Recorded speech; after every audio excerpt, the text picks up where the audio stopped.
Eu conversei com o cientista político Christian Lobauer para ajudar a entender um pouquinho essa discussão que está no Supremo Tribunal Federal a respeito do voto impresso.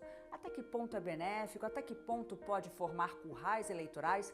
Você acompanha esse bate-papo agora. E com a gente aqui, o cientista político Christian Lobauer, que vai ajudar a entender um pouquinho esse cenário eleitoral para 2022 que está se apresentando nas pesquisas.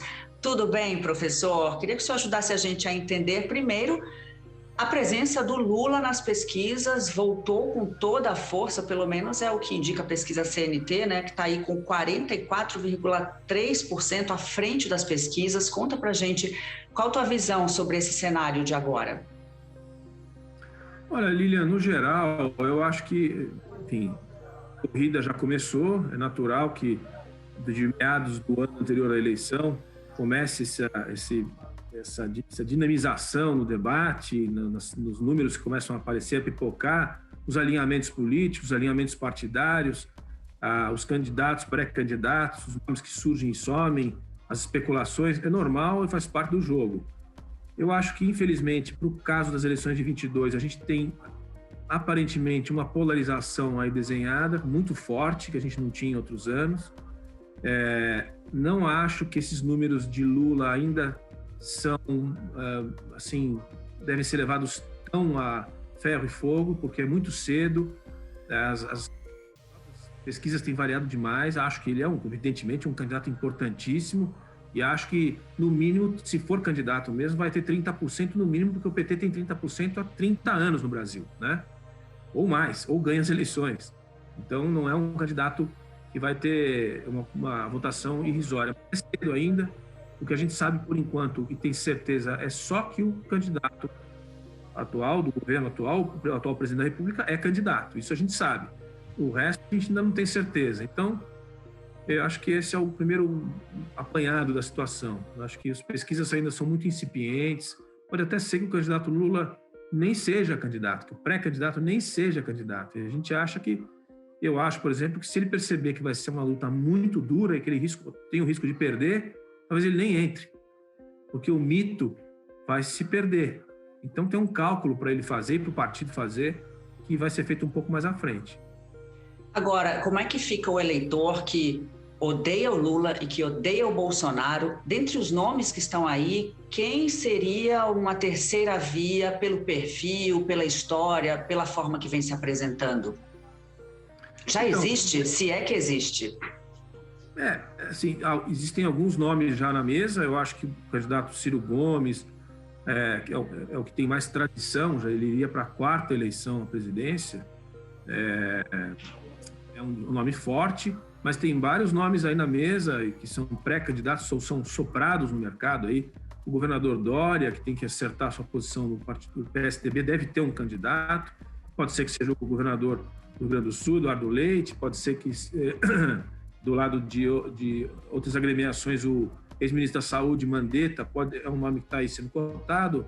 O próprio Partido Novo tentou aí botar o nome de João Amoedo mais uma vez e já retirou o nome. Então, tem diferentes opções aí. O que eu acho que é, infelizmente, também para o futuro da democracia e da estabilidade é que a soma de todos esses nomes, por enquanto, não dá a força de nenhum dos outros dois, né? Se você fosse capaz de pegar os 8 nomes que a gente juntar, seria a terceira via, colocar numa personalidade só, ela não ganha nem do Bolsonaro nem do Lula. Então, por enquanto. Então, eu acho que a gente tem que esperar, mas eu não vejo ainda esses nomes que estão no páreo como nomes que têm uma capacidade grande de agregação. Acho e espero que ainda surjam outros nomes que a gente ainda não comentou, né, que não apareceram ainda na mídia, mas eu também não sei dizer quem seria, não sei nem capaz de sugerir um nome qualquer para inspirar aí o eleitor que busca uma terceira via, e não são poucos, né?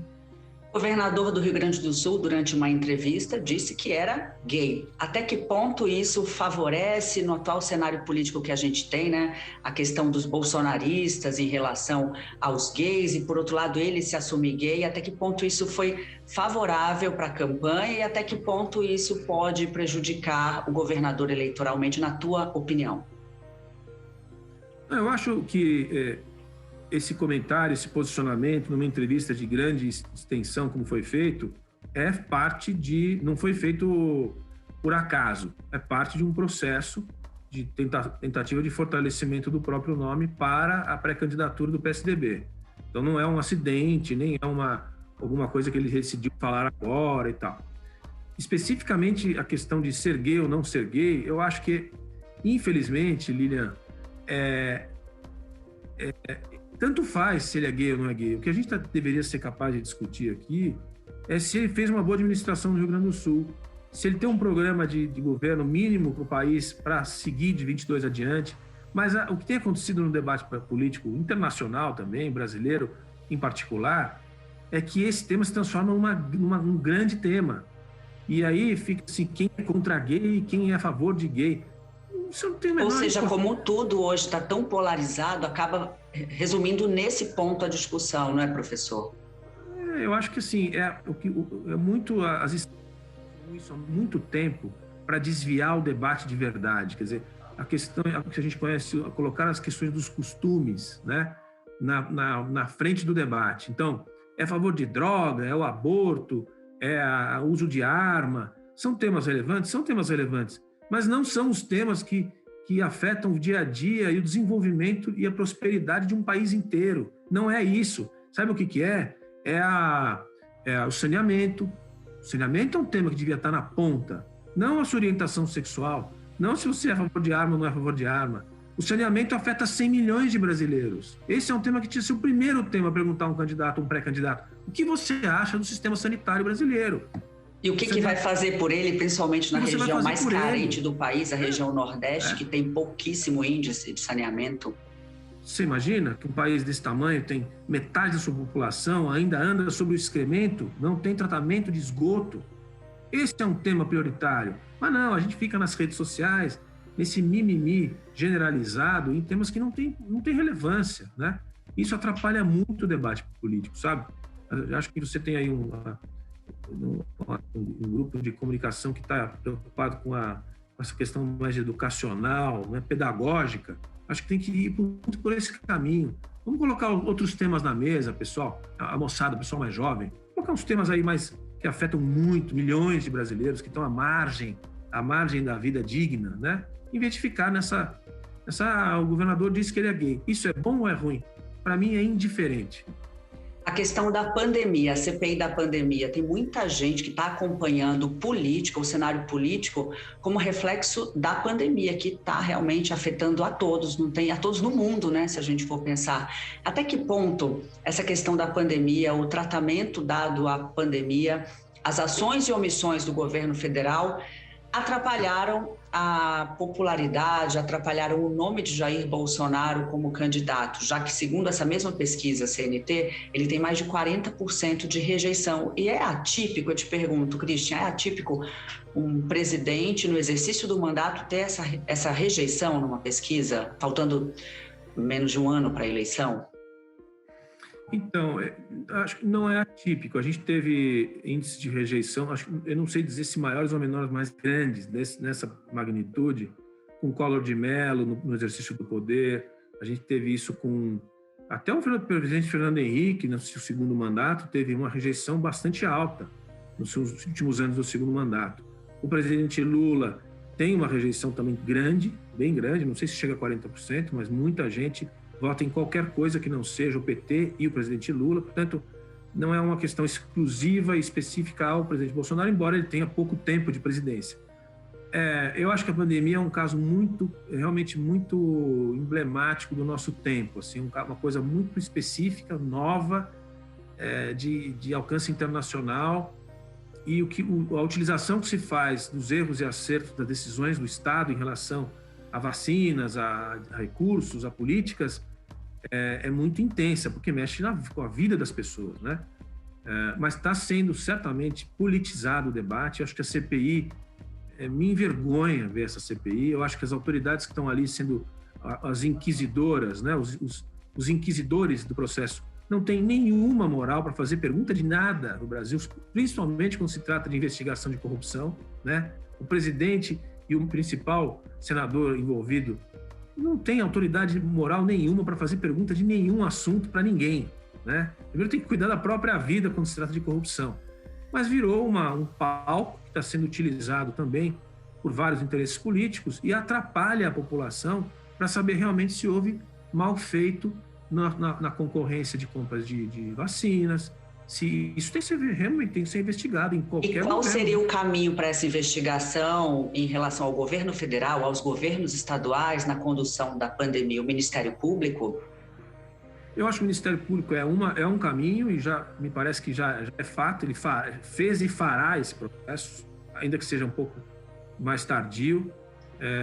As CPIs têm também essa função dentro do Legislativo. Não vejo com maus olhos uma investigação do Legislativo, desde que fosse uma investigação focada, técnica e focada e realizada por pessoas que não têm um interesse político explícito no processo, né? É quase que um espetáculo de teatro ali, porque você vê que os inquisidores têm um único objetivo, que é derrubar o presidente o mais rápido possível e incriminar esse governo para que nas eleições de 22 tenham seus dividendos. Não é para isso que serve a CPI, né? A CPI serve para investigar realmente aquilo que foi feito errado na administração pública, seja no Legislativo, seja no Executivo. Agora, antes de encerrar, tem uma discussão que está, inclusive, no Supremo Tribunal Federal em relação ao voto impresso. Precisamos ir para esse caminho? Na tua opinião, é válido voltar às cédulas? Até que ponto isso pode estimular a formação dos chamados currais eleitorais? Se vai ter o comprovante aí em quem votou? Até que ponto é benéfica ou prejudicial ao país essa discussão? Eu acho, sim, do ponto de vista geral também, garantir a transparência, a segurança, a credibilidade de um sistema eleitoral e revê-lo periodicamente, eu acho bom, acho saudável. Todos os países fazem isso, tentam modernizar os seus sistemas, etc. Muito bem. Agora, do jeito que está se fazendo e do caminho que está tentando se levar, eu acho que é aumento de despesa e geração de mais insegurança. A ideia de ter um comprovante, ok. Agora, se você começar a pensar o custo que isso vai ter e a capacidade que vai ter depois de se pedir um recall ou uma conferência, porque o que adianta você ter um pedaço de papel na sua mão dizendo que você votou e tem lá uma garantia de que pode comprovar, se você não tem um sistema de recolhimento e avaliação desse papel. Então, eu sempre acreditei no sistema brasileiro, sinceramente, desde que ele foi criado, o sistema eletrônico. E acho que, do ponto de vista técnico, haveria chance de melhorá-lo sem criar essa parafernália de opções populistas que geram mais insegurança e acabam levando para o sistema a falta de credibilidade da democracia. Você coloca em risco uma coisa que estava se consolidando no Brasil já, que é a credibilidade de um sistema eleitoral rápido, eficiente e que deu resultados que eu vou te dizer. As eleições como aconteceram não me parece que foram fraudadas em nenhum momento. Não houve uma manifestação significativa de gente dizendo votei em outro, né? Assim, é muito difícil. Tem alguma coisa errada? Não a eleição mais sensível foi em 2014. Eu estava lá, eu estava comentando ela ao vivo, inclusive na TV Cultura, e foi muito apertada entre Aécio e Dilma.